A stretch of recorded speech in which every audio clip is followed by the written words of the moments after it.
Welcome back to our channel 217 Prince White. The chapter begins. The red glow from the walls pulsed faintly like a heartbeat, painting the floor in waves of eerie light. Before a wall of corpses twisted into unnatural shapes, a low, controlled voice broke the silence. "Who are you?" The apostle stood firm, his eyes gleaming gold through the dim light. Around him, his subordinates, marked by glowing halos, waited, blades ready, their breathing shallow in the charged air. From beyond the mist, a figure emerged, graceful, confident, and calm. Her long black hair flowed behind her like a living shadow. "I'm Arsha," she said, her tone smooth and measured. "Guess you could say I'm a resident of this world, and I'm here to make you a proposal." The apostle's expression hardened. He said nothing, but his gaze sharpened, as if trying to pierce through the woman's intent. "How do you find out about me?" he finally asked, his voice low and edged with suspicion. Arsha tilted her head slightly, an almost playful glint in her eyes. "It was a coincidence," she replied softly. "I was investigating the origin of a stimulant called stardust." The name alone seemed to stir the room. The faint whisper of movement rippled among the haloed soldiers. She continued, her tone steady but laced with something darker. "So I went to the distributor, Lee Min-sung." Images flickered through her mind. Dim rooms lit by bottles and smoke, the stench of desperation and mana corruption thick in the air. "I found something interesting," she said, her voice dropping lower. "In the process, I learned there was someone called the Apostle of the Iterum." The man's gaze turned cold. His power flared faintly, distorting the air. But Arsha didn't flinch. She smiled, almost as if she had expected it. "My subordinates specialize in gathering information, you see," she said lightly, glancing toward the darkness above. The faint buzzing sound echoed.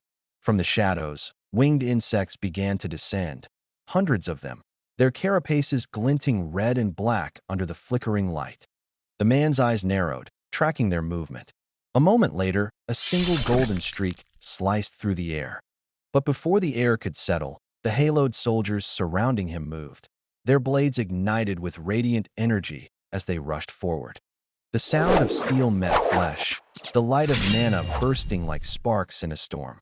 Arsha's body staggered backward, blades piercing through her torso.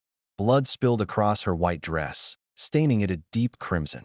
And yet, she smiled. "Attacking me," she said weakly, her voice steady despite the blood bubbling in her throat, "is pointless." Her crimson eyes glowed, pulsing faintly. "This is just a clone." Her body began to decay, melting into green light and smoke as her expression turned unreadable. "You're afraid I might reveal your identity to everyone, aren't you?" she murmured. The last fragments of her fading form flickered with emerald fire. "Don't worry," she said, her lips curling into a knowing smirk as her voice turned to an echo. "I'm here to help you." The faint shimmer of green light still clung to the air as Arsha's cracked form smiled through the decay of her clone. Her voice carried through the smoke, smooth and composed. "Here's a gift," she said, her eyes glowing faintly red through the disintegrating flesh. "To prove I'll be useful." From in her hands, a radiant golden shard emerged, its brilliance piercing through the shadows around them. She placed it in the man's hand with a soft, deliberate motion. "I enhanced the star fragments circulating in the market," she said, her voice low and steady, like a whisper of temptation. "I bet you could brainwash even an S-rank awakener with this." The man's eyes narrowed as he studied the light. The soul fire of the mist burns stronger in this fragment, he thought, his golden gaze reflecting its light. But it's more stable. To think she managed to control such a complex spell. For the first time, there was a flicker of something like acknowledgement in his expression. Arsha leaned closer, her tone turning sultry and conspiratorial. "I'll supply you with enhanced star fragments from now on," she said softly. Her lips curved into a faint smile. "In return, let's take down Sung Suho and the Monarch of Shadows together." The man's expression darkened. "Why are you helping me?" he asked slowly. "When I'm an invader of this world." Arsha tilted her head. "You're so rigid," she said lightly. "Just because I'm from this world, do I have to be on its side?" Her voice danced between mockery and allure. He didn't look amused. "Don't think you can dodge the question." His eyes gleamed like burning amber. "If you wanted to help me, You could have come while Li Minsung was still alive. Arsha chuckled softly, brushing a lock of hair behind her ear. You know, she said with a playful sigh, girls don't like guys who question every little thing. She stepped closer, the sound of her heels echoing softly on the dungeon floor. It's entirely up to me whose side I take. Her tone grew colder now, more deliberate. Isn't it obvious I'd choose the side that benefits me? She turned, her silhouette bathed in the fading red light. I'm a descendant of a monarch, just like Sung Suho.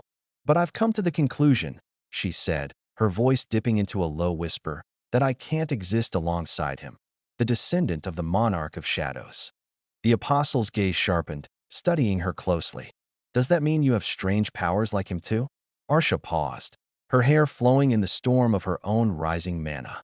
If you mean shadow authority, she said, her tone calm but edged with pride, then no. But I have another power.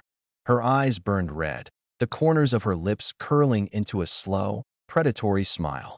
For example, her words hung in the air like a promise or a warning. The earth trembled. From the shadows, something massive stirred, its claws scraping stone, its breath carrying the stench of decay. The creature's body was a grotesque fusion of muscle and rock, its eyes glowing with a demonic red light that pierced through the haze. The apostle turned slowly, his expression hardening. He narrowed his golden eyes. Did we not kill all of them?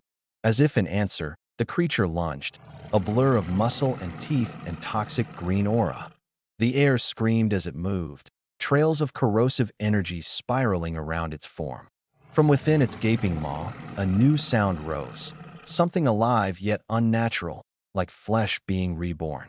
The dead were rising again. And standing at the heart of it all was Arsha. Her dark energy pulsed outward in waves, threading through the monster's flesh like a puppeteer's strings. As the descendant of the plague, she said softly, her lips curving into a smile, I can do this too. How about it? She said, her tone both playful and sharp. You know what they say, the enemy of my enemy is my friend. She took a step closer, her voice dripping with calculated charm. If we join forces, we could both benefit from each other. Don't you think? The apostle said nothing. His golden eyes burned with unreadable intent, reflecting the light of the cursed heart in her hand. And then, lightning. A surge of blue energy erupted around her feet. The dungeon floor cracked as the air warped and twisted, forming a vortex of pure power.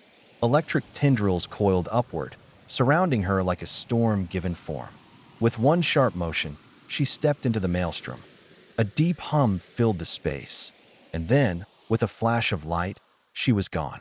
Moments later, a portal split open elsewhere, its edges sparking with wild arcs of energy. From it, Arsha emerged, calm, graceful, a dark queen returning to her throne. Arsha, you're back, a voice shouted from beyond the rift, her long dark hair flowing like ink in the dim light. A small voice called out first, eager and bright. How did it go? Did the negotiation with the apostle of the Iterum go well? It was Pia, her eyes wide and glimmering like an excited child's, her energy barely contained as she bounced in place. Arsha's lips curved into a faint, knowing smile.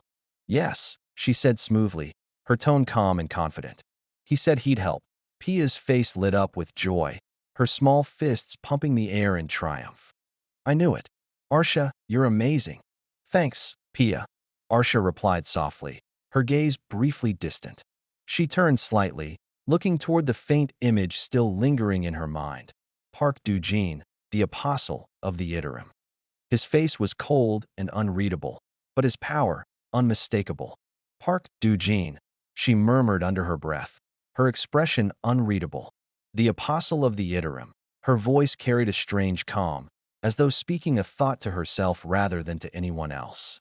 All I did was answer his questions about this world. He agreed to cooperate easier than I expected. A faint smile flickered across her face. It makes sense, though. The monarch of shadows must be a threat to their ambitions. Arsha's eyes gleamed red. Who cares? She said with a small laugh. The system must have a reason for these orders. As she spoke, the air behind her distorted. Crimson glyphs appeared like cracks in the void. Her body stiffened slightly, the familiar pulse of power thrumming beneath her skin. Then, The darkness came alive. Quest notice. Quest. Path to becoming a monarch. 4. Objective. Form an alliance with the apostle of the Iterum. Reward. Progress toward the awakening of monarch authority. Her heart pounded once, twice. Now then, there's not much time left. She looked down at Pia, whose innocent eyes blinked up at her in confusion. Arsha smiled faintly, but there was no warmth in it. Only purpose. For us descendants, she said, her voice low and steady. To become monarchs. The scene shifted. Morning sunlight poured gently over the city. A quiet office building stood among the streets. Inside, papers rustled as a man's hand slid a document across a desk. This is the best offer we can make, he said firmly. For this A-rank gate raid. Across from him sat a tall man with golden hair. Can you join forces with our famed guild? The negotiator asked hopefully. Lee Un-suk, freelance hunter. I don't participate in raids that are A-rank or higher, he said flatly, his voice calm but absolute. The hunter exchanged uneasy glances. But that's a waste of your S-rank talent, one of them exclaimed desperately. If you join our guild, you can definitely. Un-suk's gaze flicked up, silencing them before they could finish. No matter the offer, he said quietly, I'm not willing to take that kind of risk. He leaned back in his chair. Please leave. The two hunters hesitated, frustration and disbelief written across their faces. But you're one of the few S ranks in Korea, one protested. Isn't an A rank dungeon manageable for you? Un-suk's voice grew softer, but there was weight behind it now. I have nightmares of magic beasts every single day. His hand trembled slightly. Hordes of them surround me and tear me apart. My arms, legs, torso. He paused, the words catching. They gnaw away mercilessly. The room fell silent, the brightness of the day suddenly seeming far too harsh. Lee Un-suk sat motionless, his gaze distant and hollow. What's the point of being in S rank? He muttered, his eyes hidden in shadow. If I'm a hunter who trembles at the sight of magic beasts, the words hung in the air like a confession. He stared down at his shaking hands. His lips trembled as he whispered, I really hope you won't come again. The door clicked softly behind him as the guild representatives left, their footsteps fading into the hall. For a long moment, Un-suk remained seated in silence, then slowly stood, facing the window. Light poured over his form, but it did little to reach the emptiness in his eyes. He clenched his jaw, trying to breathe through the tightness in his chest. But in the next instant, the image flashed before him again, a vision carved deep into his nightmares. Damn it, the creatures, their twisted faces, gaping maws, and glowing red eyes. The sound of flesh being torn apart. Down the corridor, the guild representatives descended the stairs, the weight of disappointment heavy in their steps. Sunbae, are we really just gonna leave like that? The woman hunter asked, her voice uncertain. The other hunter sighed. You saw his eyes. What's the use of an S rank who can't fight? The woman frowned, looking back up the stairs, but something in her gut told her it wasn't just fear that haunted that man. That man, she murmured softly, her voice trailing into silence.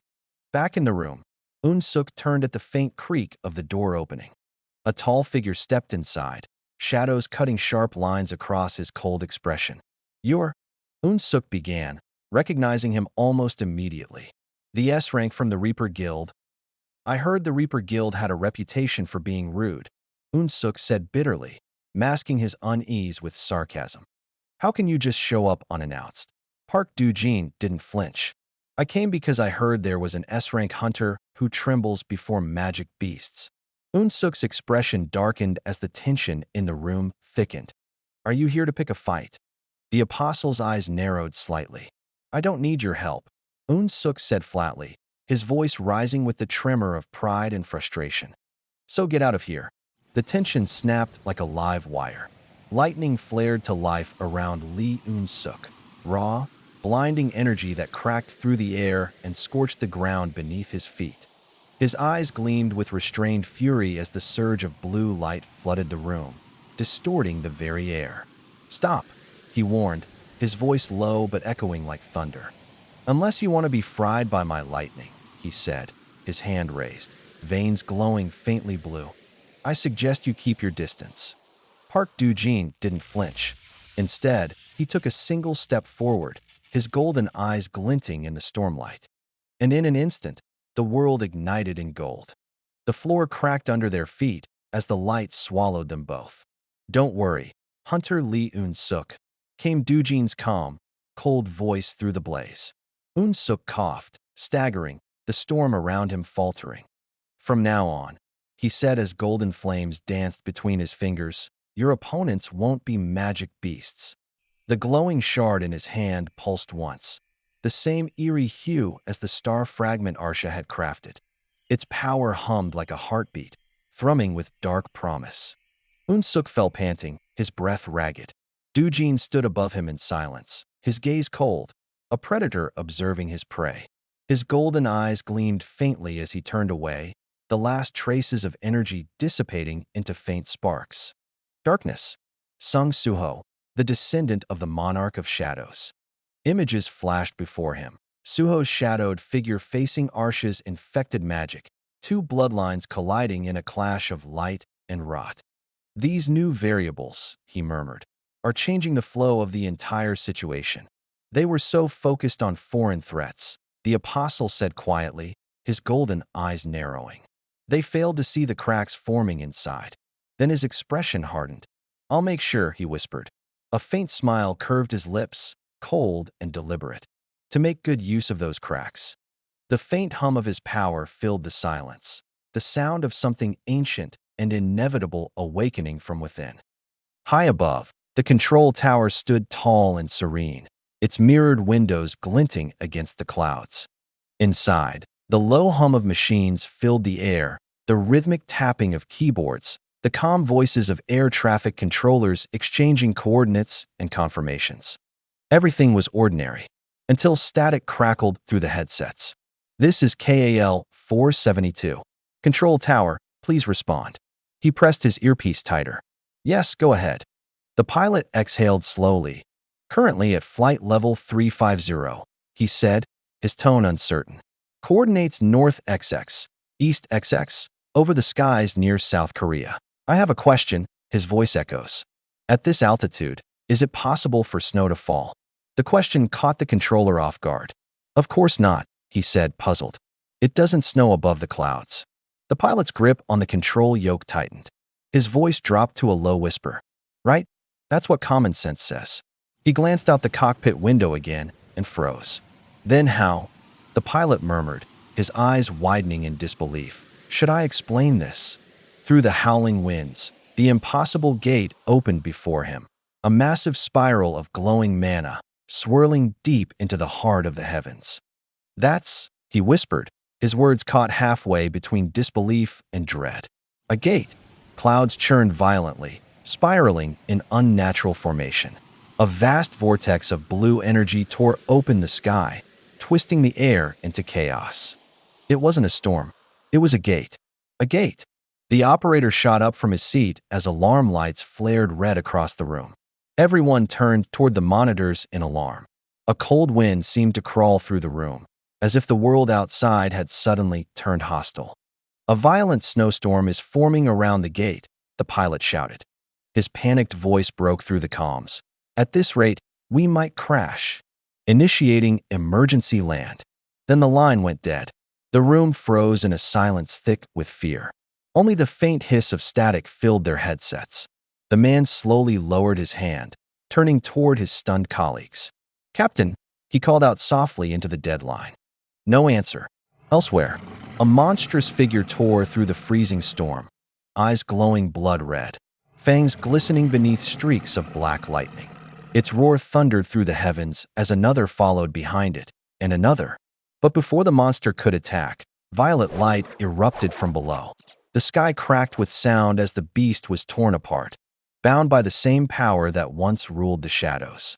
Lightning burst across the sky as the beast were torn apart, their form disintegrating into dark fragments that scattered like ash on the wind. And standing amidst that storm of destruction was him, Suho. The air warped around his presence. The black aura of shadow magic coiled along his body like living smoke, pulsing with purple light. In his right hand, the skull-faced gauntlet of greed gleamed, menacing, alive, whispering power. Suho looked down at his armored arm. Ah, he muttered. I still haven't tried out Greed's skill. The dark armor shifted as if responding to his voice, shadow flames curling outward. He could feel the increase in his strength, muscles tightening, energy surging through every fiber of his being. I can feel my stats increasing after equipping Greed, he thought, his gaze flickering as information streamed before his eyes. A translucent window opened in the air, glowing faintly in gold and black letters. Shadow item. Greed, level 0.1. Creation rank, heroic. Type, gauntlet. Stat manifestation rate, 20%. Attack power, plus 280. Strength, plus 28. Vitality, plus 22. Agility, plus 20. Intelligence, plus 14. Perception, plus 20. Effect, active skill smash. Mana cost, 400. Delivers a powerful strike that deals massive damage to solid structures. Damage to solid objects increased by 200%. Suho tilted his head slightly, intrigued. If its manifestation rate rises with level, he mused aloud, his eyes glinting faintly. Could I reach S-rank stats eventually? The thought lingered, electric with possibility. Then his focus shifted back to the fading remains of the dungeon. Since the mana stone mining is finished, he said calmly, I'd better wrap things up before the dungeon collapses. Suho's gaze sharpened. My shadow soldiers can only last a day, he reminded himself. I need to turn them into shadow items if I want to keep them permanently.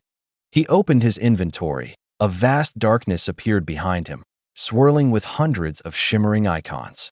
Stored shadow items, 340/340. First, he said quietly, I'll release the lower-ranked ones among the stored items. A pulse of violet light rippled outward as several shadows flickered out of existence. Then recreate new ones using the soldiers I gained here. His voice dropped to a whisper as the mana swelled violently around him. The darkness responded. Shadows twisted, rose, and swarmed, converging into his hands. The cavern filled with purple light as Suho's aura erupted skyward. Skill shadow creation has leveled up. The chance of creating higher-ranked items has increased. The wind roared, shadows spreading in all directions. Weapons began to materialize from the darkness. Spears, swords, halberds, shields, each pulsing with shadow energy. Suho looked around, momentarily caught off guard. Before him, a vast arsenal hovered midair, circling him in silent orbit. A storm of blades made from the abyss itself. Each one hummed faintly with power, awaiting its master's command. The dungeon shook under the pressure of his aura. In that quiet moment, Suho stood alone in the void, bathed in violet light. The monarch's heir, mastering the art of creation. He looked over them with quiet satisfaction, his voice low and analytical. As the skill level rises, high-grade items are definitely appearing more often. His gaze sharpened as he examined the shapes around him. Axes, spears, and swords of all kinds, each pulsing faintly with mana. The proportion of common-grade items has decreased, he murmured, calculating. With this, I might be able to get heroic grade or higher items too. A faint smirk tugged at his lips. Let's see, what will I get this time? He reached out toward one of the floating weapons, the air trembling with tension, then his eyes widened. Another gauntlet? Suho let out a dry sigh as he inspected the new creation. I'm glad I got a hero-grade item. But why another gauntlet of all things? He raised both arms, the two demonic gloves pulsing with violet fire. It hasn't even been long since I got Greed, he muttered, shaking his head slightly. The twin gauntlets shimmered in the dim light, each one fierce and alive, both exuding power, yet almost mocking in their similarity. It's a shame you can't customize the appearance of hero-grade gear, he mused with a hint of humor. They all look so dramatic. The shadows shifted around him again as he compared the gauntlets. Compared to the manticore I just got, Greed seems to have higher stat bonuses, he concluded. I'll just store it for now. With a flick of his hand, the excess weapon dissolved into smoke, fading into his inventory. Moments later, the dungeon gates dissolved behind him.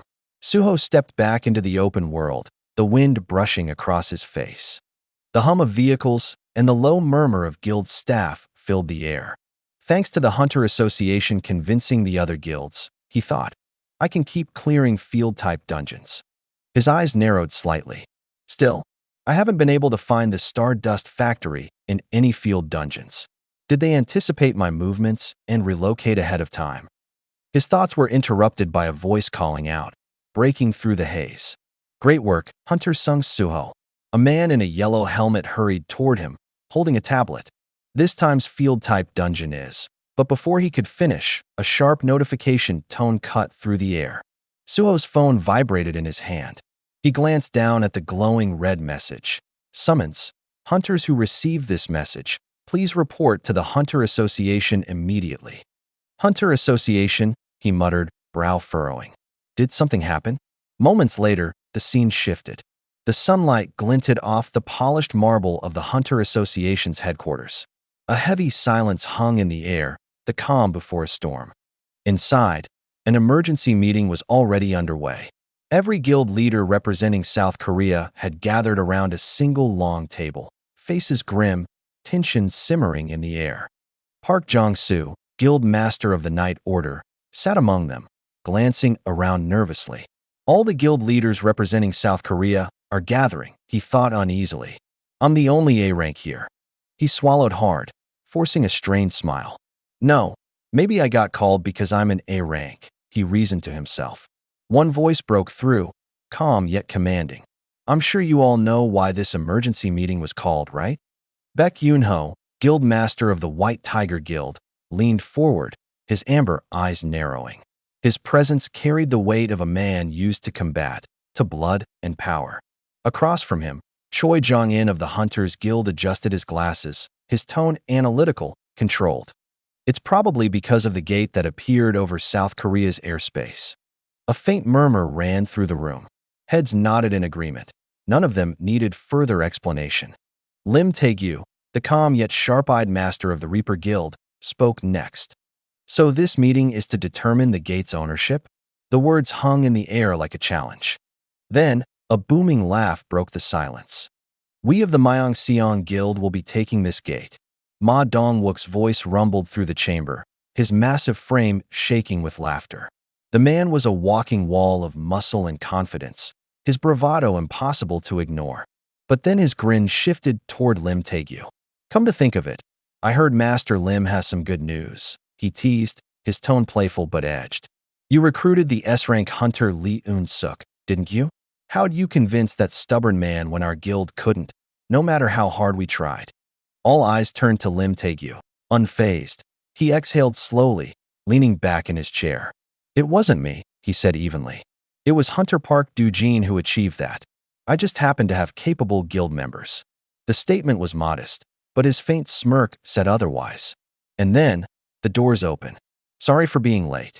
Every head turned as Suho entered, slightly breathless but composed. His shadow aura, though dormant, seemed to hum faintly beneath his skin, the quiet echo of immense power. I was finishing a field-type dungeon, he said with a small, apologetic smile. Whispers rippled instantly through the room. S-rank Hunter Sung Suho, someone murmured, disbelief mixing with awe. The unaligned S-rank hunter, the one who bore the shadow of a legend, had arrived. Suddenly, a deep voice called out, filled with warmth and recognition. Well, look who it is. Isn't that Master Sung? Good to see you. Suho turned, blinking in mild surprise as the towering figure of Ma Dongwook strode toward him. Huh? I'm not a master, though, Suho replied awkwardly, scratching his cheek. Park Jong-soo muttered. Hunter Sung Suho, you're still unaffiliated, right? Join our Night Order Guild. I promise you'll be treated like royalty. Before Suho could answer, another voice chimed in smoothly. Or perhaps the Myeongseong Guild would suit you better. Choi Jong-in muttered under his breath. This feels familiar. Suho froze for a moment, a small sweat drop forming at his temple.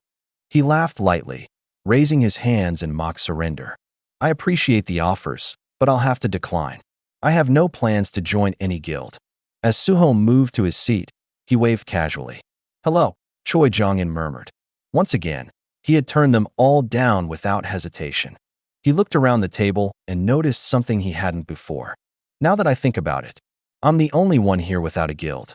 His gaze lowered slightly in thought. Maybe creating my own guild would make it easier to recruit others, he murmured, a faint spark of ambition glinting in his eyes. I should seriously consider founding one.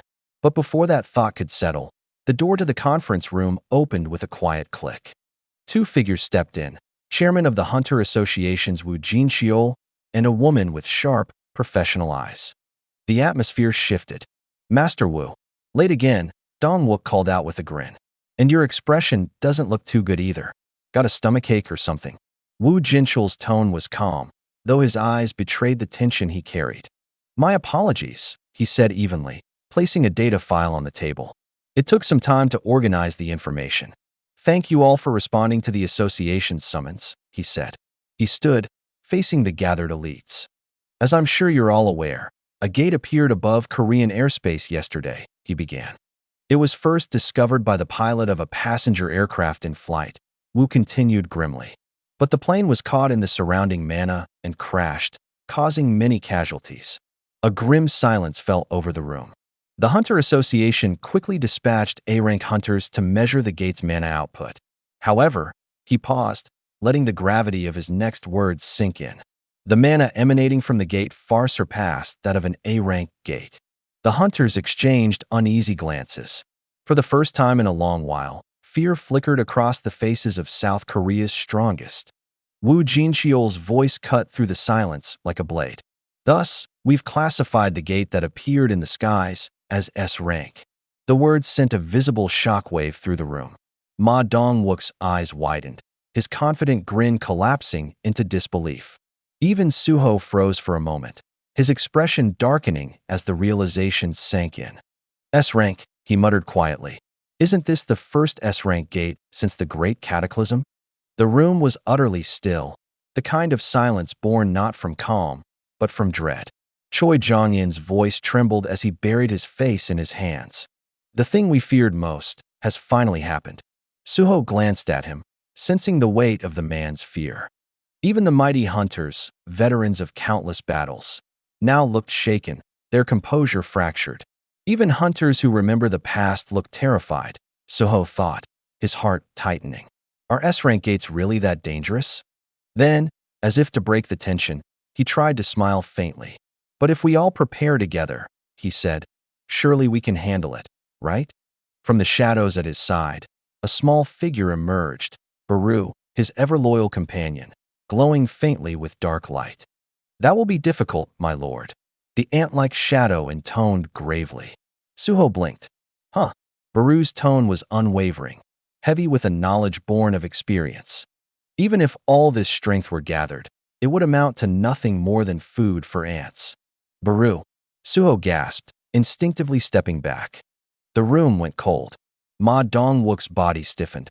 A shiver raced down his spine as he stared at the small creature. That's the summoned creature everyone's been talking about. Hunter sung Suho's familiar. Then his eyes widened further, his body trembling beyond his control. Why is my body shaking all of a sudden? The immense pressure Baru emitted was invisible yet crushing, a primal fear that no human instinct could suppress.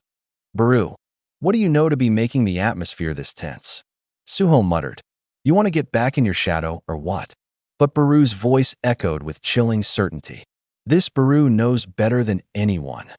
Suho's gaze sharpened as the shadow's tone deepened. Because the ruler of the S-rank gate that appeared in the previous world was none other than me, Baru.